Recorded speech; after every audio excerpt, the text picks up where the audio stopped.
Welcome everybody to this AHDB National Pig Club meeting.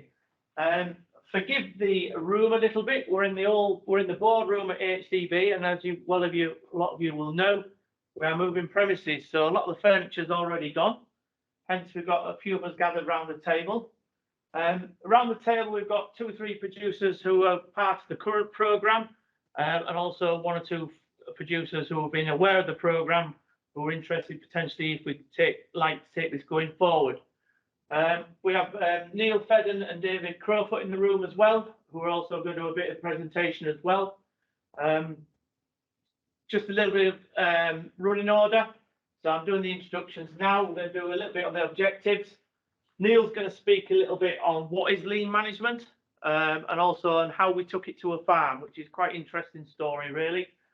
David's going to show another part of the lean management process, which is called what a value stream map. A really interesting part of a useful tool. And then we'll talk about results and case studies, questions, and a bit of wrapping up. A bit of housekeeping. All the mics should be off on your computers now. If they're not, please do switch them off now. Questions. We've got a chat box open, which my colleague Sheila will be keeping an eye on the chat and the questions. We're planning to run for an hour, so we're going to finish at 8 o'clock tonight. And also we are recording this webinar as this meeting as well, for people who are not unable to make the meeting but have vested a keen interest in it as well.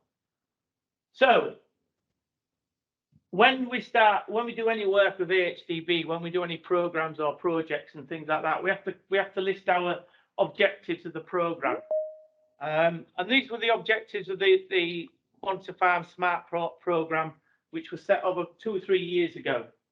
Now I think it's quite important to look at this because I'm going to come back into it at the end of the presentation. So we wanted to bring how data-led decisions can add value to pork production, how lean management can support business change through various different lean tools, to provide additional skills and development for the business, encompassing all the team members on this farm. And that's something that's been really, really apparent with the work we've done some on the farms. The farms that have involved the whole team, they've had some of the best results. So, and I hope 1 or 2 of them might share that story at the end as well. Enabling confidence and ownership for all those involved, changing routines, established routines. You'll get to see in some of the slides later on.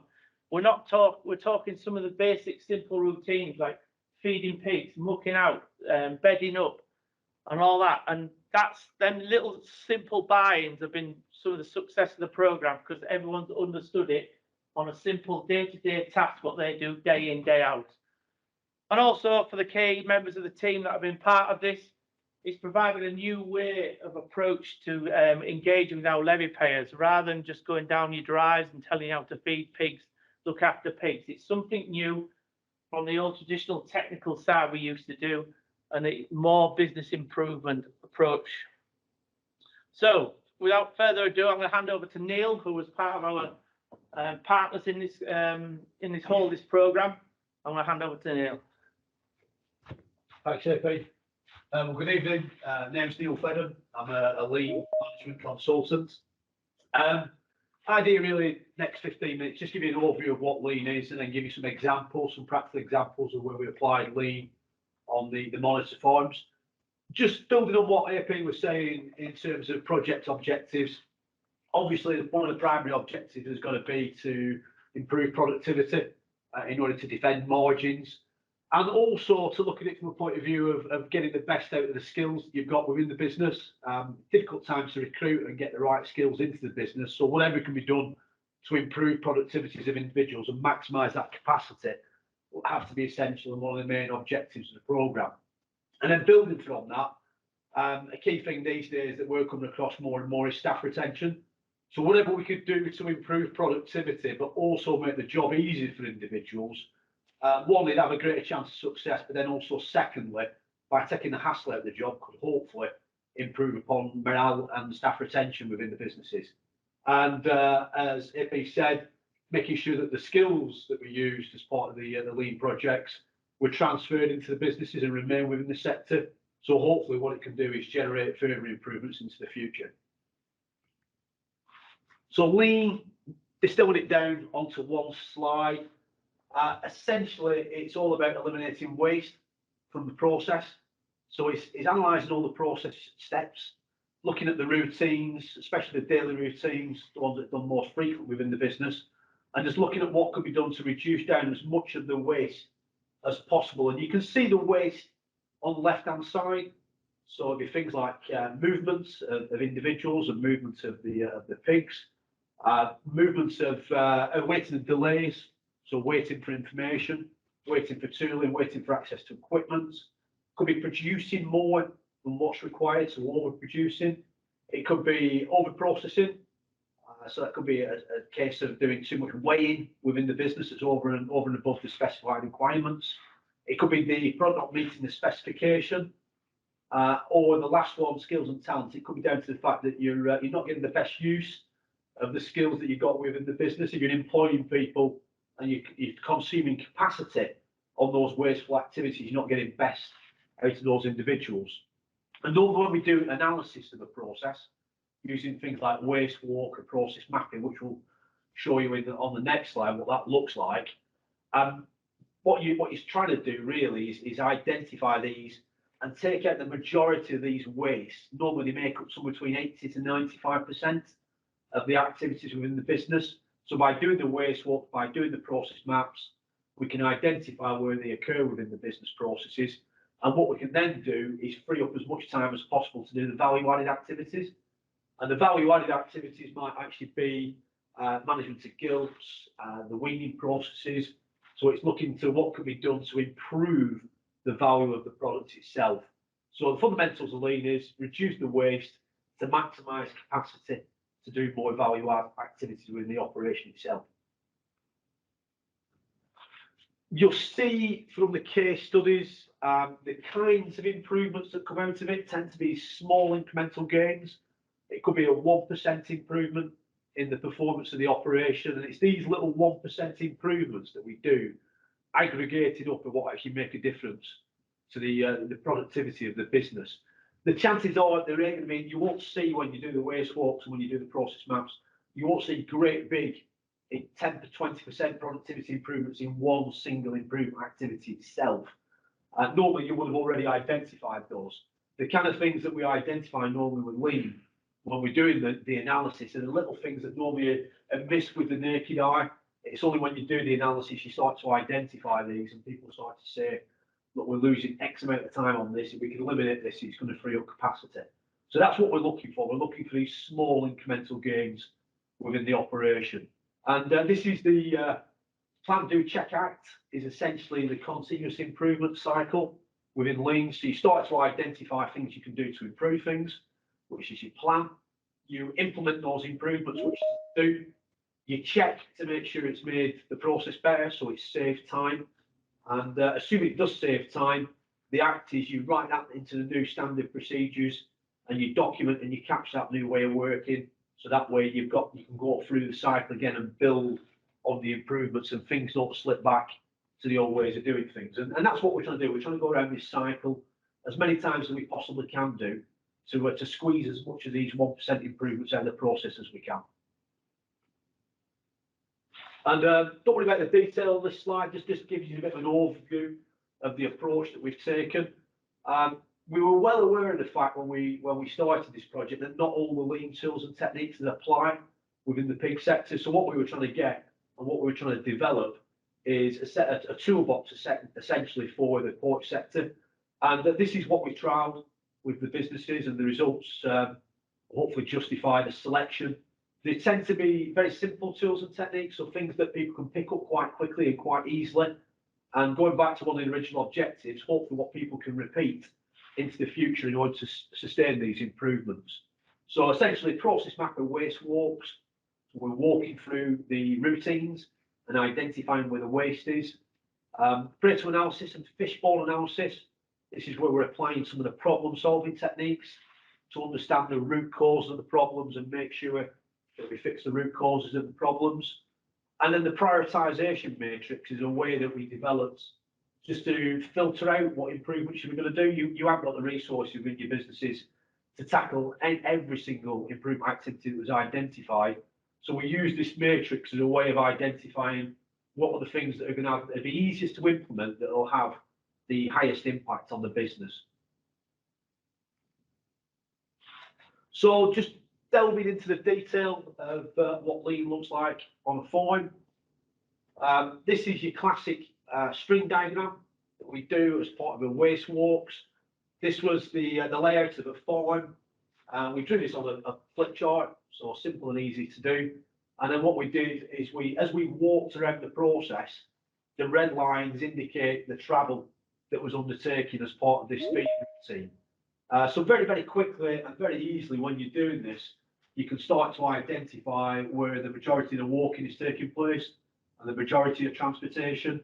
And just by putting it down on paper like this and involving the people that are doing these daily routines, you can start to challenge the layout and the location of some of the feeds and the position of some of the capital equipment that's used, or even challenge the size of some of the grabs. In one of the instances that we looked at, the size of the grabs that they were using. And you can use this to start identifying improvements to reduce down those wastes of motion and travel and transport. The process map. This is where we're breaking down the routines onto post-it notes. So what we're doing here is we're recording down onto individual post-it notes all the steps that are involved with the process. And then with the staff that carry out this particular routine, going through every single process and saying, can we eliminate these steps? If we can eliminate them, how do we reduce down the amount of time that it takes? And if we can't reduce down the amount of time it takes, can we combine it with something else? So we've got two things occurring sequentially or concurrently, should I say, to reduce down the overall lead time of the process. So just by documenting the process and then going through and challenge every single step, this is where we're starting to identify where the 8 wastes are and hopefully where the opportunities are for carrying improvements. And quite often what you tend to find within a business, you see the process every single day, and because you see the process every single day and you're part of the process, you stop seeing the waste after a period of time. So by simply stepping back and carrying out this type of analysis, this is where you start to see waste that wouldn't normally be aware of with the naked eye, and then using this then to drive out what improvements you're going to actually put in place within the operation. That's a process map. That's how we identify the improvements. This is put down on a piece of paper. So what we've broke it down is the amount of time it takes and easing all the individual steps within the operation. In this particular instance, it was taking them 3.5 kilometres to carry out this particular feed routine, and it was taking them 2 hours every single day. So we just went through and challenged every element of time to see what we could do and what ideas people have about what we could do to actually reduce down the distance and to reduce down the time. And as I mentioned, the prioritisation matrix, all we do is we get a flip chart. We'd split it up into 4 quadrants. You'd have easy to do, hard to do, low benefit, high benefit. And we'd take all the suggestions, all the ideas that people had during the waste walk and the process map, and we put all those ideas onto the flip chart. Hopefully what you get is a lot of the top left-hand corner. So these are the things that are easy to do and high benefit. And essentially by identifying those things up in that top left-hand quadrant, that's normally the things that we start working on first of all. And normally when we do this, you've normally got enough of those things to start off your action plans and start your implementation. Then you start working on the second priority stuff, which tends to be either not as good payback or a little bit longer to actually implement those ideas.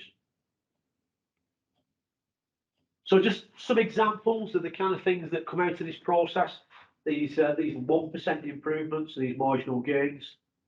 The classic one could be shadowboards for tooling. The amount of times we've been on forums and people have mentioned about the fact that they can't find tooling to do the job. They can't find spanners, 13mm or a 17mm spanner, to carry out the operation. So simple shadowboards where you've got all the tools on display so people can find them quickly and easily. One of the farms that was part of the group, they actually put a shadowboard in place at each of the units, and that had quite a big impact on not only reducing down maintenance costs, but reducing down the amount of time they were losing waiting for maintenance, or indeed overfeeding, where you had situations where the feed tubes are overfeeding into the trays themselves. So a simple technique, just be able to allow people to find things quickly and easily, and if things go missing, be able to identify that things are missing. This is another one that came out. So this was a way of getting the improvement ideas and getting everybody involved in implementing those ideas. So we do the waste walk, we do the process map, and we involve people within the routine. When it comes onto the action plans as well, we're trying to get as many people involved in doing the actions. So it's not just left down to a few managers. The idea is everybody should be able to get involved with doing improvements. And the reason's fairly simple, really. It's one, it spreads the workload, but also secondly, what it does, it gets more buy-in to these ideas, so hopefully reduces down some of the resistance that you normally get when you're trying to implement improvements into the business. So that involvement of people is absolutely crucial within Lean itself. And all this is something that we replicate on a whiteboard and 3 columns, and you normally have the post-it notes from the actions that you've identified as easy to do and high benefit. You put them down on the to-do column, and then as those ideas are selected for implementation, they go across into the doing, and then once a week, on a weekly basis, reviewing what has been done or what needs to be prioritised for the next week's jobs. The blockers at the bottom are normally things that people have identified they need a little bit of management support and implementing. It might be they need to purchase some tooling, or it might be they need to justify a little bit of capital investment. So that'll go into the blockers column, and that's normally where the manager of the area gets involved in doing the improvements. So hopefully that gives a little bit of flavour of the small, simple improvements. The other side of it, which is what David will take you through, is when we map the end-to-end of the business and use that to identify some of the potentially bigger improvements. Mr. Crawford. So hi everyone, my name is David Crowfoot, another Lean consultant. So I'm going to talk about this technique called the value stream map. So first of all, we'll just talk a bit about what value stream map is, and then I'll talk about how we've applied it to the sector. So on the right hand side of this slide is the 5 Lean principles, which Neil sort of went through a bit earlier, around identifying value in the eyes of the customer, making sure you see where that value is within the value stream, the end-to-end process, removing the wastes that Neil talked about to ensure that value flows, making to the customer demand, and finally the continuous improvement or perfection part of it. So value stream mapping is a method for visualizing all the steps within a product or service from start to the point where it finishes. So that's the value stream, and it identifies the steps, the cycle times, material flows, information flows. And it's used mainly to understand current states, to help identify where potential improvements are. Also used to help identify and propose a future state. And as I say, it's aligned to these five Lean principles. I won't go through this, but this is a demonstration of traditionally how they look. The one on the left-hand side is from the book that starts to talk about value stream mapping. If people are interested, something called Learning to See. The one on the right-hand side is actually of a farm, and that's from a project that was in Ireland. Again, I've put the references on there. So they can be quite complex. So we wanted to apply something slightly simpler within the pig sector, because we felt some of the complexity, etc., wasn't particularly helpful. So we looked at applying a very sort of process-led approach to this, and looking at what's the core high-level process, which we've got up there, which leads to an output. What measures do we have of each of those processes in terms of what they're producing? What's the value that they produce in each of those processes? So we capture those along the quality, so things like pig's wean per sow per litre, weight gain per day, farrowing rate, etc., etc. So I'm sure these terms are all familiar to you. We also then put against that the cost to make those outputs delivered, also any sort of time metrics, and also we're keen to put some welfare metrics on there as well. On the right-hand side, obviously the output, we'd also measure at this point and quantify about the volume sold, the price, the margin, and also we looked at the cost of quality. So when things didn't go right, what's the penalties that were put against it? So we tried to simplify this whole process into this, and also we used benchmarking so people could compare how they sat against averages and top performance. We also looked at performance range, so we didn't particularly just look at averages. We looked at what the higher performing part was and the lower performing, the range. And also we looked for a rounded set of performance metrics, so to ensure that we didn't just focus maybe on one area at the expense of others. So the value of this approach for what we do is it shows where the opportunities are. So we were able to see from the value stream map where some of the bigger opportunities were. So Neil mentioned some of the waste walks and things. So they happened actually before we did the value stream maps in a lot of cases, because if people came to us with a particular issue they wanted to look at, you know, that was a good place to start and we could get on with some things pretty quickly. But also in parallel, we created these value stream maps for each of the businesses. And we use that to look at where there are larger opportunities, as I say, against these benchmarks, looking where things looked where there's a larger aims. We're able, therefore, to identify and prioritise some improvement projects. And also, we could see what the potential benefit of making a change might be. So we're able to see that actually, if we affected this measure, this is the potential benefits.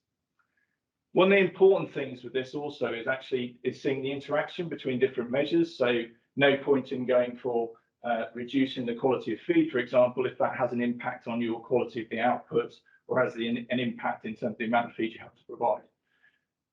The other thing gives a baseline for improvement. So actually what we were able to do is measure beforehand and actually see across the whole business, once we've made change and made improvements, does that result in the whole value stream improving?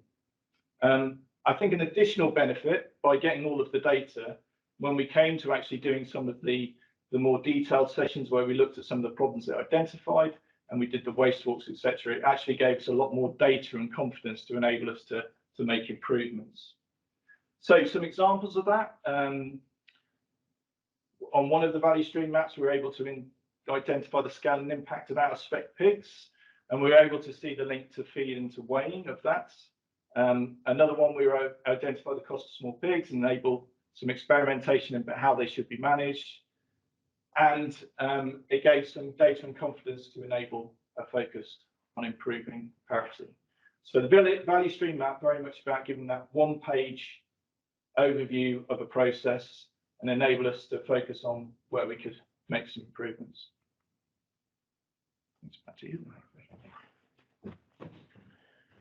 Thank you, David. So, results. So, all the farms are anonymous because of certain projects and things like that. So the farms, you know, farm A to F there. Savings in the left-hand column. Savings are improved production efficiencies. Some of the projects needed a one-off cost, and that's in the central column. On the right-hand side is some of the areas covered on particular farms. Some farms have multiple areas, but you can see, you know, there's some commonalities there, you know, pig terms, etc. If you look at Farm E at the bottom, David talked about the analysis of the small pigs. You know, the farm looked into two different ways of rearing the smalls after weaning. One was back on a sow in the field, and the other one was back into a weaner shed on a transition feeder. Both common practices, but you know, the farm had an opportunity to do some costings and see what the difference was. And you can see there the differences are quite staggering. And there's a further detailed sheet that you won't see tonight in regards to the mortality link of the different systems as well. The pigs on the transition feeder, there was a lesser mortality compared to the pigs reared on the sows. So, you know, it gives what lean does, it tells you or suggests that you just take a step back and put actual things on a piece of paper. And this is a common theme we found across the farms when we've done projects, efficiency projects, and looking at different routines. When it's down on a piece of paper, it sometimes looks totally different to when you're actually physically doing it. You know, the one in the middle there, Farm C, that was a particular farm, a niggly problem with their gilt management. You know, they put their hands up, they knew it wasn't perfect. So what we did an exercise on what that cost of that gilt management was costing that business. For the expense of around 30k, which was a new gilt shed, nothing fancy, just portal frame shed with some open yards. And then the calculation, as David spoke about with KPIs, we did a calculation in regards to what that meant once the gilt retention rate improved, the productivity improved, and the parity profile improved because of the change in gilt management routine. And as with all gilts, we multiplied that factor of the lifetime of the gilt, and you can see the numbers there. The cost of that business was over £200,000 for an original cost of 30,000. So sometimes, you know, you've got to, when you put on a bit of paper, you know, it really does. It's a bit of a shock sometimes, and we found this with one or two farms. You know, once you put on a bit of paper in black and white, and they're all comparative figures with national or average KPIs, nothing too pie in the sky or too blue sky thinking. These are just common figures. It really does make a difference. At the bottom there, that was mainly just a routine efficiency change. So it was a four-man team weaning every week. We just took the step back, did a process map of the routine, identified the waste like Neil talked about regards to waiting, you know, and inefficient journeys and stuff like that. And we saved 1.5 hours on that weaning routine. When you multiply that by 4 people, that's 6 hours a week, you know, and you multiply that up for a weekly. And this is something that's we've come across. When you find a small efficiency change or a value, it may not seem a lot for that particular routine on that day. But if you multiply it up weekly, monthly, and then yearly, all of a sudden these numbers start to get a little bit bigger. So yeah, the other ones, ad-lib hoppers in farm paddocks, you know, was particularly a bit of waste coming out there. We just put a figure on the waste. That allowed a particular change in style of hopper, which meant there was less filling. It went to, I think, a fortnightly or a weekly fill rather than every 2 or 3 days. So we changed the routine regards the manpower needed to go keep filling that hopper in the routine, and the saving in tractor hours, diesel, and etc. and all that sort of thing. As David said, Farm D there, the outer spec pigs and the diet change, you know, that was something that the farm wasn't really aware of, really. They knew about it, but when we put a number to it, there was the numbers we was talking about. So just to put a few things on a sheet, one spread, one slide. I've just randomly put a few things on here, the various things we covered. You can see there the small pigs. We had 2 farms who approached the small pig management in 2 different ways. You know, we all know it's a common theme on a lot of farms. What do we do with the small pigs? You know, one farm looked at the rearing after they were weaned. Another farm also looked at the implications of the small pigs going through the finisher system and the impact on the mortality and potential EMB figures as well. But what both farms did recognise, as Neil quite rightly said, regards to root cause analysis, they took a step back and they asked why the small pigs were getting weaned. And that's something that when you find a problem, you sometimes just got to take a step back and ask the question why it's happening. You've got the forklift schedule there. That was quite a random one, a fairly biggish farm with breeding, rearing and finishing, but the forklift was being pulled pillar to post. Everyone was just saying, can you just pop over to this, pop over here? So in the end, and none of them was getting the jobs finished. So it was elongating the routine for all the 2 or 3 teams. So put a forklift schedule in. It sounds quite simple. So for 2 hours, it was on the breeding herd. 3 hours, it was on the finishing herd. and it made it more efficient. And then all of a sudden the routine for the whole team came down because the forklift was being better utilised. We talked about labour efficiency, automation. We've got a piece in there. It's called chess pieces. 2 or 3 of the farms, we just looked at basic routines. When we first started this Monitor Farm program, we went on the farm just with the little projects. So you looked at the ones there like weaning routine, mucking out, bedding up, moving pigs. And it sounds very simple. And some of you, when we've shown this to other pig groups around the country, we start getting a lot of nodding heads, because how many times do we need to go moving pigs and where we're looking for the board? Where's the boards gone? We go bedding up, where's the forklift gone? Where's the grab gone? One bedding up routine, which is in a case study later at the end, they were quite comfortable with the forklift going to the other end of the yard, getting a bale every time they mucked the yard out. But when we multiplied that journey up by 8 or 10 times, they realised, well, if we've got a small trailer, brought all the bales down, then it cuts down that forklift routine, running up and down the yard all the time. Same with mucking out, bringing the trailer or the muck padder close to the actual pigs instead of just traipsing it all through the yard, etc. And then there was a maintenance one, and downtime on repairs, as Neil's quite mentioned already, at a particular farm. Some of them are quite simple, but if you're honest and just take a step back and just think how many times you go on a farm and something's not in place or something can't be repaired. And like we said, these are just the little ones, the little basic things, the little routines that make staff routines easier, takes the hassle out of the job, as quite Neil said. And then we stepped in some of the bigger projects with David's VSM work. So, I'll be wrong if I didn't promote our website. We have all our case studies on the website, all different ones: Shadowboards, service tent, AI routine. That was an old one, really. How many in an AI tent is the AI at the other end of the tent, but you're quite happy to walk up and down, up back of the sows all the time?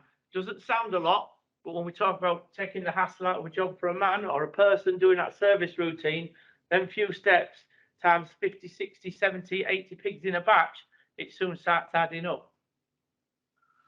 So just top line a couple of case studies.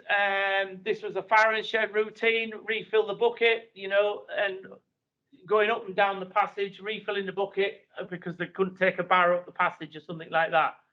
Start putting the numbers in. We're looking at the labour costs, £3.5 grand per year, and we've just done a £10 per hour on the wage there. We talked about the straw bales not being brought to a central point for bedding up 5 finishing sheds instead of the loader going up and down the yard all the time.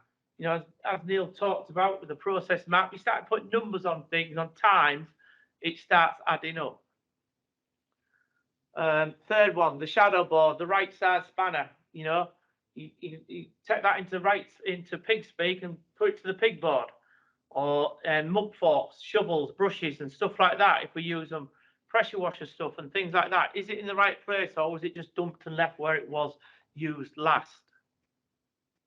So I'm going to come back to the what was the objectives of the program, whistling through here. So did we demonstrate how data-led decisions can add value to pork production? I think we did, certainly with the value stream map work that David did. Demonstrate how lean management can support business through change, through applying introduction lean principles, process mapping, identifying waste, root cause analysis. When you start asking the question why things happened, those of you got young children, they're very good at asking why, Dad, why, Mum, why is that, why is that? Start doing that with some of the things that are happening on your farm, and you'll generally, the rule is if you ask 5 whys, you'll find out what the problem is. Protocol production, improvement and action plans. So a lot of the work we did, we went back a month later, 6 weeks later, see how the action plans are developed, and monitoring continuous improvement. Have we provided additional skills to the development of the businesses? All the farms we've worked with, a lot of them are continuing this work on. They're questioning everything they do now and just looking at things in different ways. And as Neil quite rightly said, it's everyone involved in the business. It's a full ground up approach to solving problems. Enabling confidence and ownership, yes, on all those involved in part. You know, all those, you know, we all know that the best ideas and the ideas that have the most success are the ones that everyone's involved. You know, if you've got a young stock person who comes up with a great idea, the worst thing you can do is say that doesn't work. Look at it, ask it, try it. If it works, everything works, rather than being top-down stuff all the time sort of thing. And finally, at the end, a new skill set for us KE team. You know, it's been great. We've all enjoyed it, and it's been good to see farms just get it and see the changes in the routine and also the business improvements. So we're running ahead of schedule, but have we got any questions, Sheila? No one's asked one yet. No one's asking a question. Okay then. Right, so I'm going to bring Andrew in, if that's all right. Talk. We might be having one come. All right, Andrew, can you just explain the whole team approach when we went to your farm, we had the whole team in the office sort of thing? Yeah, so we got everyone together, all the managers in the business. So we probably had about 12 in the room. And then we I feel like we just went back to basics, stripped everything back down and said, asked everyone where we can make some improvements to the business without looking at the key things. So normally we'd be looking at big things, looking at how can we improve the FCR, and then we'll start focusing down on looking at feed specs and looking at new housing and big things, which we were focusing on, but we weren't looking at the marginal things to make small marginal gains. And when suddenly the whole room just started opening up, coming up with lots of different small ideas, and we were thinking, well, why aren't we doing these? This is so easy to do. And then it was just by having that discussion for a good few hours in the room, we came out with some pretty simple things, but they were very useful, and we implemented them the next week. Some of them took a few weeks longer. But not only did it start to save some money on the farm, but also it made it working environment happier, safer, and also it got buy-in from our team, where we all thought, well, I thought of that idea, and it felt like it actually created a better team environment, I think. And then since you guys have left, like we've had a few meetings, like it's created more ideas and opportunities. Like people are more willing to come forward now with other ideas, which is good. And some, like you said, some ideas aren't always you don't do them all, but they come forward, and you don't just say that's a rubbish idea, shut up. Yeah. We'll get, well, let's try it. Maybe we'll try it on one small farm, or let's try it in a small area, or just do it in one of the farm houses and see how it is. And sometimes they end up actually being good ideas when you thought they were going to be rubbish. So it's been really useful. What do you think, James? James is he's one of the managers in the team. And no, I think it's been useful. I think it's important just to take a step back, because sometimes as managers you don't see the bigger picture and you're not there day to day. So to ask the workers, what is it that you think we can change? And for them to step up and say, well, we might try this or we might try that, to give it a go, you might as well just try, haven't you? You don't know whether it's going to work or not going to work. So yeah, I think it's been quite helpful, and we're still continuing to do it now. We still have regular managers meetings where we come up with stuff like this. So. And James, you did one of the individual trials, which was the small pig management, and yours was the after weaning, the growing process. And you soon quickly to realise, well, you was having to deal with these small pigs, but you asked the question why, and you've gone step back and you've looked at the growing route management, and you've identified the smalls need better management there. Is that correct? Yeah. So my trial was on like small pigs, then post weaning, but they still the problem when they got to finishing. And if so, like how bad was the problem? We found out that nearly 50% of the small pigs post weaning was still the problem. 50% of the pigs post weaning ended up dying before they got to finishing. So it's quite staggering to take a step back and think, well, 50% of our deaths were coming from small pigs, which we always knew.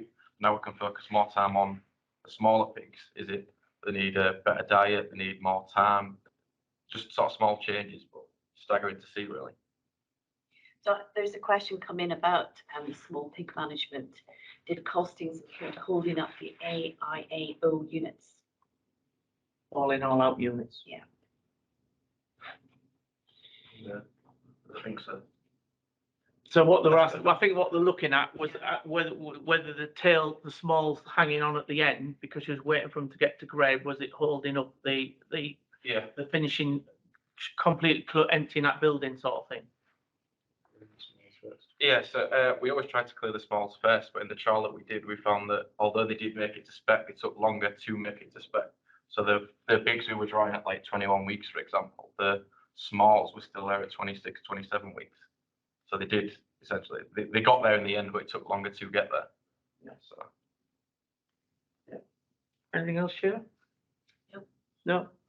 David, do you just want to give a little summary how you got involved and what you got out of the programme? Yeah, by all means. I mean, we identified that we needed to strip some costs and had a fairly good idea that there were some things we were doing that we could do a whole lot better. So we identified that we were ad-libbing farrowing sows in paddocks, six sows to a hopper. And we had to put a nominal figure on what we suspected they were losing in terms of feed wastage. And in actual fact, I think that was, we put it in fairly conservatively. And we identified a hopper that would waste less and double the capacity.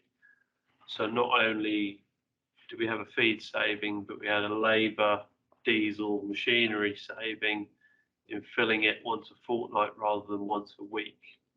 And we used the same analysis on the small pigs again, when you actually went and looked into the, because we've been dealing with small pigs post weaning, trying to put our time and effort into dealing with them post weaning, but it was actually when we looked into the reasons they were coming through the system, it was a far better use of resources to try to minimise the amount of small pigs that were weaned, concentrating our efforts there. And yeah, we made some big differences there.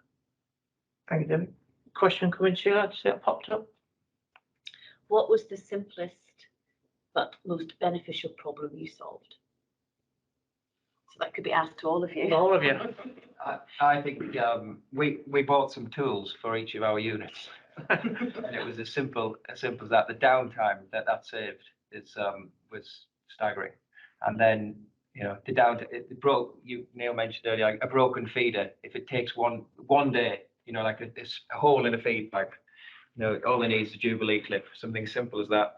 But we had a few fast-moving spares on that. We put fast-moving spares onto the farm and some tools for anyone to do, easy jobs, and that was fixed instantly. Because previously they'd always had to wait for the maintenance man. Yeah, either waiting for maintenance guy to come around, or they had tools there that weren't on Shadowboards, which meant they weren't there. They were on the farm somewhere. May as well have just not been there. So then we've got implemented Shadowboards. We bought some tools. It was just relatively cheap, and we've got that. And the downtime we've saved is massive. And also the maintenance guy who was going around all the farms, it's meant he's been able to do refurbishment jobs, which we've been putting off for a while, because he's constantly dealing with repairs and breakdowns.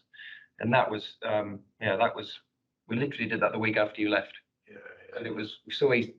We just went to tool station. It was done. and it's and I think everyone on the farm feels better for it. And also they have a bit of ownership for their own equipment as well, which is another good thing. They actually look after equipment more now, because they know if it's broken, they're going to have to fix it themselves. And it's obvious why, but we didn't see that because we're too busy looking at bigger picture stuff And presumably your maintenance guy is over the moon, better motivated. He's doing the stuff that he should be doing, which is that's your value add. You've eliminated a non-value add, which is him driving around all over the place. Yeah. And he's doing more value add, which is the refurb work. Yeah. And that was definitely the simplest but biggest return on ease. I think whenever we present this at pig clubs and events like this, I think that's the one that everyone starts nodding at. Yeah. You start mentioning about Shadowboards and spanners, and everyone gets that straight away. So it must be a common problem. Yeah. But what about you, David? Was there anything that you did that was a small thing but has been really? It was the big purchase of the double capacity hoppers. And the fact they were see-through as well, so we could see the feed levels within them was an added bonus. But yeah, I probably should have done that quicker than we did. And the payback would have been quicker. So I'm going to ask a question to David and Neil, because apart from us being trained, we have to do a little bit of training for David and Neil as well, going on to pig farms as well. So in a few words, what's your summary of what has surprised you, in some ways, but also what's you're really proud of, sort of thing? Yeah, I think the availability of the data. We were surprised by that. We were saying, massively. we could get all of this data quickly and easily. Yeah. And there's obviously a lot of effort's been put into that. So the fact that we fully utilising that data and making it used to actually make decisions and drive action. So I think that was probably the big surprise. Yeah. I think how hard you work as a sector. I mentioned before about getting up at 2:30 to watch the weeding process. Stood in the field when it's raining. So, there's obviously a lot of hard work and effort that goes into this process as well. Yeah, David. I think the same about the data. Definitely, I think as a sector, we were massively surprised at the richness of data that's actually captured. I think also, I suppose, how similar it was to a production process, really, in reality. Yeah. Even though you're dealing with something that's alive, there was still some stages that you went through, and it was a sort of similar thing. So I think, yes, environmentally it felt different, but actually from our background, it felt quite similar as well, but with the richness of data. And I think, people worked hard, and, I think generally on the whole well received, and people were easy to work with. I think as a sector, they're not always like that, are they, Neil? So I think as a sector, it's easy. We found it easier to work with. People have been great, enthusiastic. We get changes done, which is all really positive. So there's another gentleman in the room, Charlie here, who's not been involved with this program, but he's sort of been overlooking at it, just keeping an eye on it, sort of thing, and quite interested in it. So I know, Charlie, you love data. Is there anything you've seen today? Because these guys have been with us this afternoon, and we're doing a little bit more tomorrow, as sort of a wrap-up summary of the Monitor Farm program. So, Charlie, what's been your sort of standout thing at the moment, sort of thing, like, I think it's for me, I think it's about openness to change and to be able to analyze and look at adapting processes, because we all get very caught up in our own processes, and that's the way we've done it for a long time. And I think being open to getting somebody external in with a fresh pair of eyes, or being open to somebody new coming in who potentially doesn't have any pig experience but might think you're absolutely crazy for the way you do things, and sometimes you are for the way we do things. It's good to open your eyes a little bit and analyze things, and be open to change, and open to a lot of the fixes that we've spoken about haven't been big, expensive fixes. They're simple things that sometimes make things easier for people working on the farm, make things quicker, make things simpler. And I think that's should be what we're all looking for, I think. Yeah, something. I'm going to bring Tony, my colleague, because Tony's been with us just over a year now, and he sort of hit the ground running and went straight in with one of our workshops with one of our producers. And I'll let you explain the story and what you felt afterwards, Tony. Yeah, I went into one where they're doing a Kaizen workshop, and the one thing that instantly hit me was it had been put to the staff in a way that involved them from day one. And the buzz in that room was just phenomenal. But they got it, they were leading it, and the owners were just sat there going, we'll think about that. There was no good idea, there was no bad idea, there were just ideas. I think that was probably the biggest thing I took out of it. And I've had pleasure in taking Dave to 2 pig discussion groups this year. And it's proven again that when people get it, they get it. And they understand it, but it's got to come from the bottom up as well as the top down. That will be the biggest thing. Lovely. Thank you. Any more questions, Sheila? Nope. No. Well, I'm sure somebody out there wants So to. any more questions? Because if we're not, we're all going to finish a little bit early, which is a good thing, really, in some ways, but maybe not a bad thing. But if there's no more questions. Have we mentioned all the cost savings? I know that was on the Yes, slide, it's on the slide, so that's all been done, dusted. So, as we said at the beginning of this meeting, it's been recorded. And because I know there's people who registered who haven't been able to get tonight, so there will be a link go out. So if you need to share any questions, please, email myself, Tony or Pat as the KE team. We've been involved with this program all the way through. We are doing a bit of an evaluation at the moment, as most projects when they come to an end. We're getting feedback from the guys who are in the room and also who haven't been able to get here tonight as well. So we're hoping, to come up with some potential ideas of how we can maybe take this forward if we get the chance to do so. So if there's no further questions, Sheila? Nope. No, I'll thank you all for it. Thank you, Tim. I'll thank you all for attending. I wish you all a good evening and thank you very much.